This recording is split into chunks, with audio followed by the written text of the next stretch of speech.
అందరికీ నమస్కారం అండి. జయ గురుదత్త ఎస్వీఎస్ ఛానల్కి స్వాగతం సుస్వాగతం. నా పేరు విజయశ్రీ. చందమామ కథలు వినాలనుకుంటే ఫస్ట్ మా ఛానల్ని సబ్స్క్రైబ్ చేసుకోండి. ఈరోజు చందమామ కథల్లో వాంబీ కథ అనే చక్కని చందమామ కథ నుండి విందాం. సింగివనంలో ఉండే నాయకుణ్ణి అతని తమ్ముడు చేంగి అనేవాడు హత్య చేశాడు. అప్పుడు నాయకుడు కొడుకు వాంబీ చంటి పిల్లవాడు. వాంబీ తల్లి రాత్రి చీకట్లో చేంగి మనుషులు కళ్ళు కప్పి ఆ పసికోణం తీసుకుని అరణ్యం అవతల ఉన్న నగరానికి పారిపోయింది.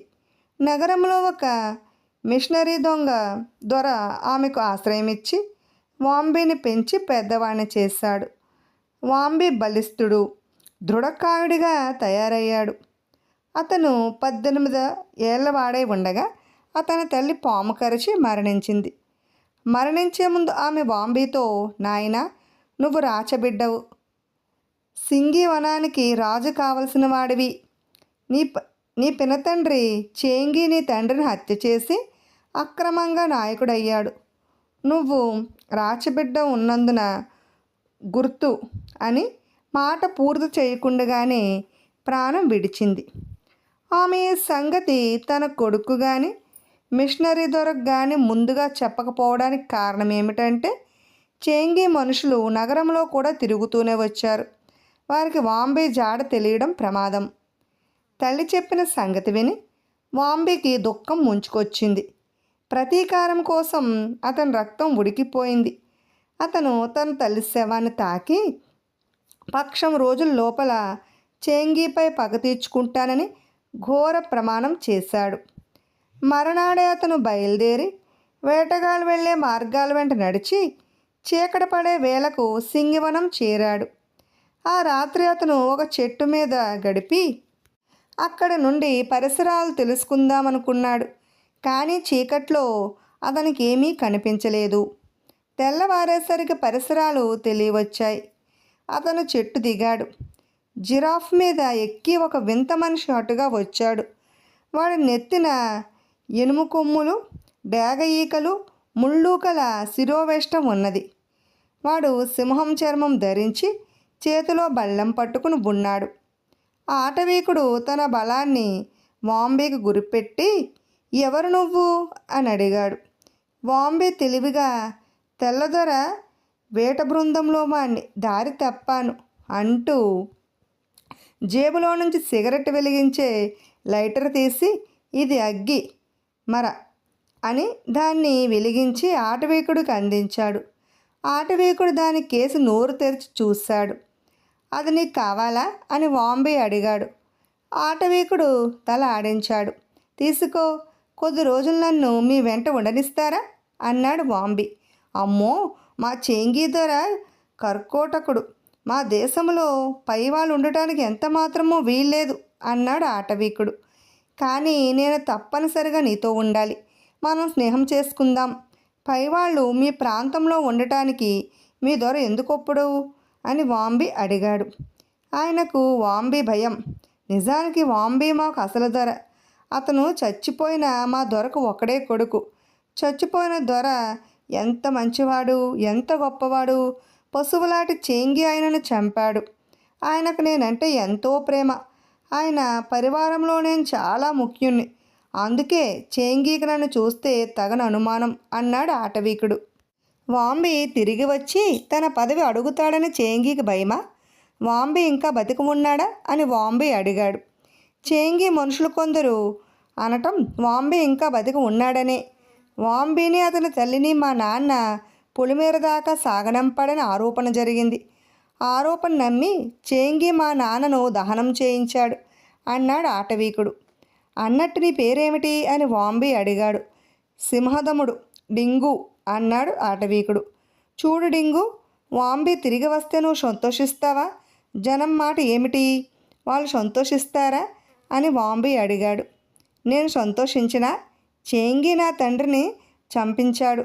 ఆ దుర్మార్గుడి మీద పగ తీర్చుకుంటానని ప్రమాణం చేశాను. జనం సంతోషిస్తారనుకో. అయితే వారికి మాంత్రికుడి మాట మీద చాలా గురి. మాంత్రికుడు చేంగికి కుడిభుజం. వాంబీని తాను మంత్రశక్తితో చంపేశానని, తిరిగి వస్తే వాంబీ దెయ్యమే రావాల్సిందేనని అదే జరిగితే పంటలు పశువులు నాశనమవుతాయని మాంత్రికుడు అంటున్నాడు అన్నాడు డింగు. అయితే మీరంతా ఆ మంత్రాలతోనే బతుకుతున్నారన్నమాట. నేను మీ కష్టాలను కడతేర్చి మీకు చేంగి పీడ వదిలించేటుంటే నువ్వు సహాయపడగలవా అని వాంబి అడిగాడు. నా ప్రాణం ఇచ్చేస్తాను అన్నాడు డింగు. బేష్, మనం ఇప్పుడే ప్రయత్నాలు ప్రారంభించుదాం. నేను వాంబి మిత్రుణ్ణి. అతను బతికే ఉన్నాడు, రావడానికి సిద్ధంగా కూడా ఉన్నాడు అన్నాడు వాంబి. డింగు జిరాఫ్ మీద నుంచి కిందకి గెంతి తన వెంట ఉన్న అదనపు దుస్తులు కొన్ని వాంబీకి ఇచ్చాడు. ఇద్దరూ చీకటి పడిందాకా అక్కడే ఉండి పోవటానికి కూడా నిశ్చయించుకున్నారు. అయితే చీకటి పడింది. డింగు వాంబీని తన కుటీరానికి తెచ్చాడు. మంత్రాన్ని తంత్రంతో జయించడానికి వాంబీ నిశ్చయించాడు. మిషనరీ దొర దగ్గర అతను కొన్ని ట్రిక్కులు నేర్చుకుని ఉన్నాడు. మాంత్రికుల్లో వాంబీ తిరిగి రావాలనుకునే వాళ్ళు ఎవరైనా నీకు తెలుసా అని అతను డింగును అడిగాడు.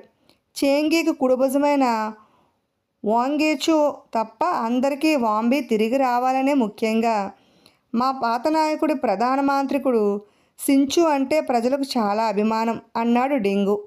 అలా అయితే ఉల్లిపాయ కోసి రసం తీసి దానితో ఈ కాగితం మీద మీ భాషలో ఇలా రాయి. వాంబీ సజీవుడు, అతని నాయకుడిని చెయ్యండి. ఇది గోడుగు దేవత ఆజ్ఞ. అలా గడ్డి కుచ్చుతో రాసి కాగితం ఆరబెట్టు. ఈ కాగితాన్ని తీసుకుపోయి మాంత్రికుడు సించుకు ఇయ్యి. గొడుగు దేవత తనకు కల్లో కనిపించి తనను నీలికొండలకు వెళ్ళి అక్కడ రాతి నెరలో ఉన్న కాగితం తెమ్మన్నాడని, తర్వాత దాన్ని నిప్పుసగకు చూపిస్తే అందులో ఉన్న తన ఆజ్ఞ ఉంటుందని చెప్పాడని సించును ప్రజలతో చెప్పమను. ఇది ప్రజలకు చెప్పే ముందు సించు వెళ్ళి ఈ కాగితాన్ని ఆ కొండ మీద గుర్తుగా పెట్టాలి. సించును నా దగ్గరికి పంపు. నేను చెప్పినట్టు చేస్తే ఏమి జరిగేది నేను ఆయనకు వివరంగా చెబుతాను అన్నాడు వాంబి. వాంబి పథకం సవ్యంగా అమలు జరిగింది. సించుతో పాటు అనేక మంది మాంత్రికులు ప్రజలను వెంట పెట్టుకుని నీలికొండ దగ్గరికి వెళ్ళారు. అక్కడ సించు చెప్పినట్టే కాగితం దొరికింది.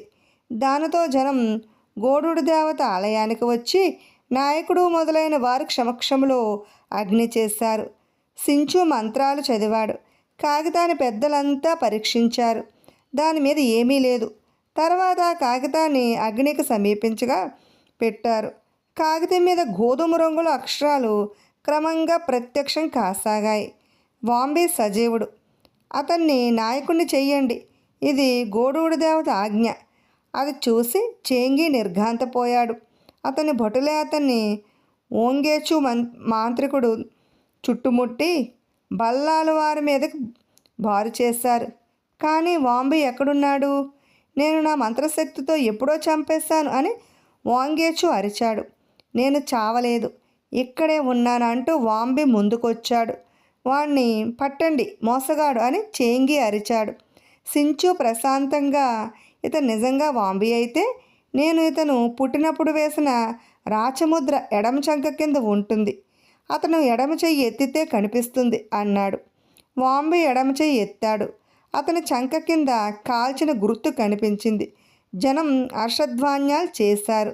చేంగి వాంగేచు పారిపోవడానికి ప్రయత్నించి జనానికి చిక్కిపోయారు. వాళ్లను మన పొలిమేర నుంచి శాశ్వతంగా బహిష్కరించండి అన్నాడు వాంబీ. ఇప్పుడు ప్రత్యుపకారం అనే మరో చక్కని చందమామ కథను విందాం. శివయ్య నడివయసువాడు. ఆయనకున్న సంతానం ఒకే ఒక కుమార్తె. ఆమెకు పెళ్లి చేయాలి. పెళ్లి చేయాలంటే కనీసం 1000 రూపాయలైనా ఉండాలి. శివయ్య దగ్గర అంత డబ్బు లేదు. ఆయన చేసే ఉద్యోగం గురువయ్య శెట్టి దగ్గర ఖాతా పుస్తకాలు రాయటం. శివయ్య తండ్రి తన కాలంలో బాగా ఉన్నవాడే, దయాగుణం కలవాడు కావడం చేత ఊళ్ళో అందరికీ సహాయం చేసి ఉన్నదంతా ఖర్చు చేసుకుని ఆయన శివయ్యకు ఏమీ మిగలకుండా చేశాడు. ఇప్పుడు శివయ్యకు ఉద్యోగం ఇచ్చిన గురువయ్య శెట్టి కూడా శివయ్య తండ్రి సహాయంతో వ్యాపారం చేసి పైకి వచ్చినవాడే. శివయ్య తన కూతురికి పొరుగుళ్ళో సంబంధం చూశాడు. సంబంధం మంచిదే, కట్నం 1000 రూపాయలు ఇచ్చుకోవాలి. తన తండ్రి వాళ్ళ సహాయం పొందిన ఊళ్ళో ఎందరో ఉండగా తనకు 1000 రూపాయలు అప్పు పుట్టకుండా పోతుందా అన్న ధైర్యంతో శివయ్య ఆ సంబంధం నిశ్చయం చేసి ముహూర్తం కూడా నిర్ణయించాడు. కానీ ఎవ్వరూ అప్పుగా కూడా శివయ్యకు ఆర్థిక సాయం చెయ్యలేదు. ఆఖరుకు గురవేశెట్టి కూడా తన వల్ల కాదన్నాడు. శివయ్య నీరు కారిపోయాడు. నిశ్చయించిన సంబంధాన్ని వదులుకోవడం తప్ప ఆయనకు మార్గాంతరం లేదు. కానీ ముహూర్తం పెట్టుకోవడం కూడా అయిపోయాక తను వెనక్కు తగ్గటం మర్యాద కాదు. అందుచేత తన పరిస్థితి పెళ్లి కొడుకు తరపు వారికి వివరించి చెప్పి చివరి నిర్ణయం వారనే చేయనీయటం మేలని శివయ్యకు తోచింది. ఆయన పొరుగురు వెళ్ళటానికి నిశ్చయించుకున్నాడు.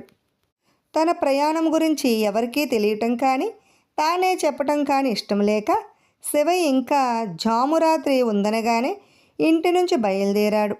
అసలే అమావాస్య రాత్రి, డొంకదారి, నక్కలు ఊళ్ళ పెడుతున్నాయి, గుడ్లగూబలు కూస్తున్నాయి, గబ్బిలాలు నెత్తిమీదుగా ఎగురుతున్నాయి. కీచురాళ్ళ ధ్వని చాలా హెచ్చుగా ఉన్నది. ఇప్పట్లో తెల్లవారదు. శివయ్యకు కొద్దిగా దెయ్యాల భయం పట్టుకున్నది. అదే క్షణంలో శివయ్య తనకు ముందుగా మరెవరో నడుస్తూ ఉండటం చూశాడు. ఆ మనిషి చేతిలో ఒక సంచి ఉన్నది. ఆ మనిషిని చూడగానే శివయ్యకు ధైర్యం తిరిగి వచ్చింది. ఆయన చప్పట్లు చరిచి, ఎవరా వెళ్ళేది, ఎక్కడి దాకా అని అడిగాడు. ముందు పోయే మనిషి ఆగి శివయ్య సమీపంలోనికి రాగానే, నా పేరు పంతులు అంటారు, నేను పొరుగురు పోతున్నాను, మీరెవరు అని అడిగాడు. నా పేరు శివయ్య, నేను ఆ ఊరికే అన్నాడు శివయ్య. ఇద్దరూ కలిసి నడక సాగించారు. ఆ ఊళ్ళో మీరేం చేస్తూ ఉంటారు, మీ ఇల్లు ఎక్కడా అని శివయ్య పంతుల్ని అడిగాడు. అప్పుడు, ప్రస్తుతం నాకు పనేమీ లేదు, మా ఇల్లు ఊరు మధ్య రావు చెట్టు కిందనే అన్నాడు పంతులు. శివయ్య పంతులకు తన సమస్య వివరంగా చెప్పుకొని, మా నాన్న మా ఊళ్ళో ఎందరికో సహాయం చేసి బికారైపోయాడు. కానీ ఆయన సహాయం పొందిన వారు ఒక్కరూ అవసరానికి నన్ను ఆదుకోకుండా ఉన్నారు అన్నాడు. అంతకన్నా ద్రోహం ఉంటుందా? మీ ఊళ్ళో సాంబయ్య గారని ఉండేవారు. ఆయన సహాయం పొంది ఎన్నో ఏళ్ళైనా నేను దాన్ని మర్చిపోలేను అన్నాడు పంతులు.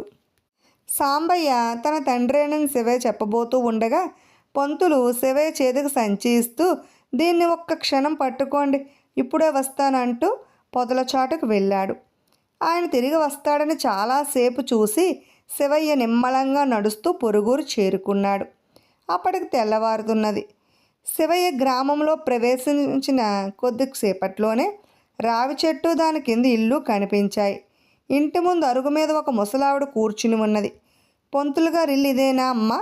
ఆయన కాస్త వెనకపడ్డాడు. నేను తొందరగా పని చూసుకుని మా ఊరు వెళ్ళాలి. ఆయన సంచి ఇక్కడ ఇచ్చిపోదామని అడుగుతున్నాను అన్నాడు శివయ్య ముసలావిడతో. ఏ పంతులు గారు? 25 ఏళ్ల క్రితం పోయిన మా మామగారా అన్నది ఆ ముసలావిడ. శివయ్య నిర్ఘాంతపోయాడు. తాను చూసినది దెయ్యమా అనుకున్నాడు. శివయ్య పంతులిచ్చిన సంచి నుంచి మూట ఒకటి పైకి తీశాడు. ఆ మూట విప్పితే అందులో 3000 రూపాయల నగదు ఉన్నది. అమ్మ, ఈ డబ్బు న్యాయంగా మీదే, తీసుకోండి అన్నాడు శివయ్య. లేదు నాయన, పంతులు గారు ఏ కారణం చేతనో దాన్ని నీకోసమే ఇచ్చారు అన్నది ముసలావిడ. పంతులు ఒకప్పుడు తన తండ్రి నుంచి సహాయం పొందినట్టు చెప్పాడు. ఇది తనకు పంతులు చేసిన ప్రత్యుపకారం అన్నమాట.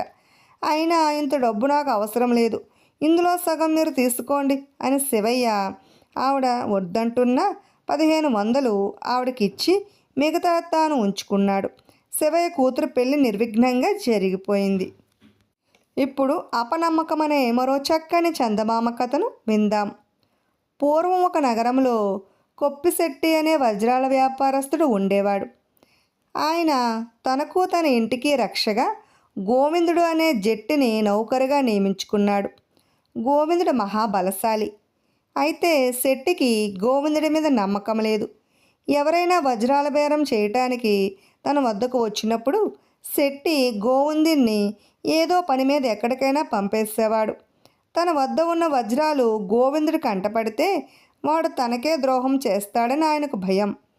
కొంతకాలం గడిచాక గోవిందుడు శెట్టికి తన మీద నమ్మకం లేదని గ్రహించాడు. అవకాశం దొరికితే శెట్టి కళ్ళు తెరిపించాలని వాడు అనుకున్నాడు. ఒకనాడు శెట్టి లోపల భోజనం చేస్తున్న సమయంలో 2 పెద్ద మనుషులు లాంటి వాళ్ళు లోపలికి వస్తూ వసారాలో కూర్చుని ఉన్న గోవిందుని చూసి గతుక్కుమన్నారు. గోవిందుడు వాళ్ళని చూసి లేస్తూ దయచేయండి దయచేయండి అన్నాడు. అందులో ఒకడు గోవిందుడి దగ్గరకు వచ్చి శెట్టిగారు ఏం చేస్తున్నారు అని అడిగాడు. లోపల భోజనం చేస్తున్నారు అన్నాడు గోవిందుడు. ఆ మనిషి గోవిందుడితో రహస్యంగా శెట్టి వద్ద మొత్తం ఏమాత్రం విలువ చేసే వజ్రాలున్నాయి, అవన్నీ ఎక్కడ ఉంటాయి, మాకు సహాయం చేశావంటే నీకు మాతో పాటు వాటా ఇస్తాం అన్నాడు. గోవిందుడు వారిద్దరిని పరకాయించి చూసి ఒక్క క్షణం ఉండండి, అన్ని సంగతులు కొనుక్కుని వస్తాను అన్నాడు. వాడు లోపలికి వెళ్ళి అయ్యగారు, వజ్రాలు కొనడానికి ఎవరో ధనికులు దూరదేశం నుంచి వచ్చారు, పెద్ద బేరంలాగుంది, త్వరగా రండి అన్నాడు. శెట్టి ఈ మాట వింటూనే భోజనం ముగించి చెయ్యి కొడుక్కుని వచ్చి నువ్వు వాళ్ళను కూర్చోబెట్టి మన ఊరి చెరువులో నీళ్ళేమాత్రం ఉన్నది లేనిది చూసిరా వెళ్ళు అని గోవిందుడితో అన్నాడు. అలాగే బాబు అంటూ గోవిందుడు పెద్ద మనుషులు చూస్తుండగానే బయటకు వెళ్ళిపోయాడు. అదే సమయం అనుకుని పెద్ద మనుషుల్లాగా వచ్చిన దొంగలిద్దరూ లోపల చొరబడి శెట్టిని కాళ్ళు చేతులు బంధించి పెట్టి తెరిచి అందులో ఉన్న వజ్రాలన్నీ సంచుల్లో నింపుకుని గోవిందా గోవిందా అని కేకలు పెడుతున్న శెట్టి నోట గుడ్డల కుక్కి బయటకు జారుకున్నారు. గోవిందుడు ఆటే దూరం వెళ్ళలేదు. వాడు దొంగల కోసం కొద్ది దూరంలో కాపు కాసుకుని వేచి ఉండి వాళ్ళు కనిపించగానే పని పూర్తయిందా అని అడిగాడు. అయింది, ఇదిగో నీ వాటా అన్నారు దొంగలు. దొంగ వెదవల్లారా, వాటా తీసుకునేందుకు నేను మీ వంటి వాణ్ణి అనుకున్నారా అంటూ గోవిందుడు సంచులు పట్టుకున్న వాడిని మొహం పగలేట్టు కొట్టాడు. వాడు కింద పడి నెత్తురు కక్కాడు. గోవిందుడు సంచులు రెండూ తీసుకుని శెట్టి ఇంటికి వచ్చాడు. శెట్టి వాడిని చూస్తూనే బావురమని వచ్చావా గోవిందా, నా సొత్తు అంతా దోచుకున్నారా అంటూ మొత్తుకున్నాడు. వాళ్లకు నేను తగిన బుద్ధి చెప్పాను, మీ సరుకంతా ఉన్నదో లేదో చూసుకోండి అంటూ గోవిందుడు సంచుల్ని శెట్టి ముందు పడేసి శెట్టి కట్లు విప్పాడు. శెట్టి తన వజ్రాలన్నీ తిరిగి దొరికినట్టు తెలిసి నువ్వు ఇంత విశ్వాసపాత్రుడు అని తెలియక నీకు ద్రోహం చేశానురా అన్నాడు. ఇప్పుడు చిత్రకారుడి చాతుర్యమనే మరో చక్కని చందమామ కథను విందాం. పూర్వం మధ్య దేశం నుంచి ఒక ప్రతిభావంతుడైన చిత్రకారుడు యవన దేశం వెళ్ళాడు. అక్కడ ఒక అపురూపమైన యంత్రాచార్యుడు ఉండేవాడు. ఆయన చిత్రకారుడికి తన ఇంట బస ఏర్పాటు చేసి తన అతిథికి సేవలు చేయడానికి తాను తయారు చేసిన ఒక యంత్రపు స్త్రీ బొమ్మను నియోగించాడు. ఆ యంత్రపు స్త్రీ చిత్రకారుడికి కాళ్ళు కడిగి వెళ్ళిపోతున్నది.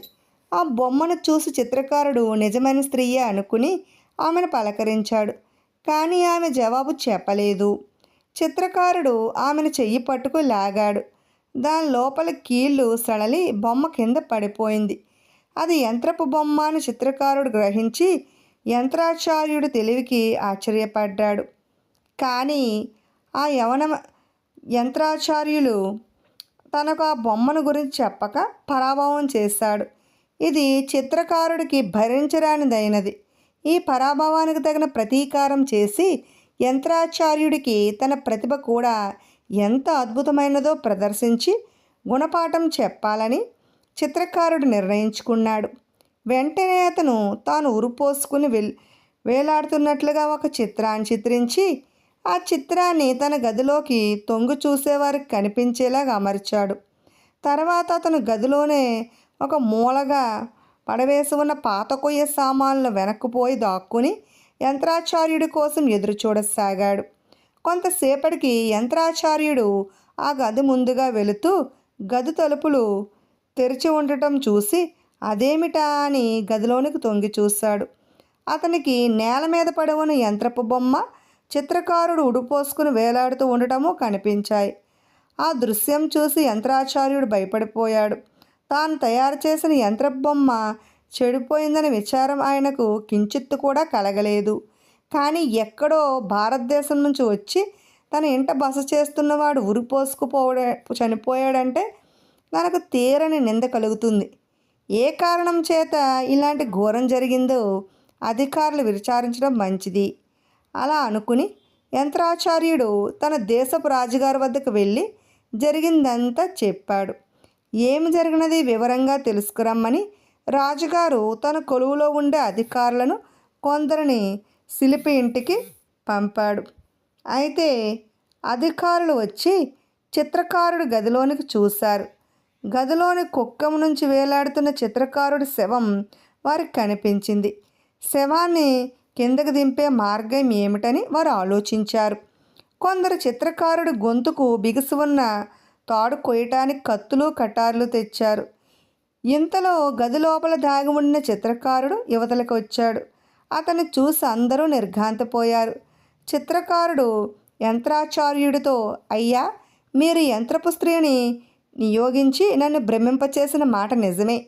అయితే మీ తెలివితేటలతో నన్ను ఒక్కడనే భ్రమింపచేశారు. కానీ నేను నా తెలివిని ఉపయోగించి మిమ్మల్ని, రాజుగారు పంపిణీ అధికారులందరినీ కూడా భ్రమింపచేశాను అన్నాడు. ఆ మాట విని యంత్రాచార్యుడు సిగ్గుతో తల వంచుకున్నాడు. ఉన్నారు కదండి. ఇటువంటి చక్కని మరెన్నో చందమామ కథలు వినాలనుకుంటే ఫస్ట్ మా ఛానల్ని సబ్స్క్రైబ్ చేసుకోండి. బెల్ ఐకాన్ క్లిక్ చేయండి. మేము చేసిన వీడియోస్ నోటిఫికేషన్ కోసం బెల్ ఐకాన్ క్లిక్ చేయండి. లైక్ చేయండి, షేర్ చేయండి, కామెంట్ చేయండి. అలాగే మరి ఎన్నో ఆసక్తికరమైన కథలను, విషయాలను వినాలనుకుంటే మా ఛానల్ని సబ్స్క్రైబ్ చేసుకోవడం మర్చిపోకండి. Thanks for watching.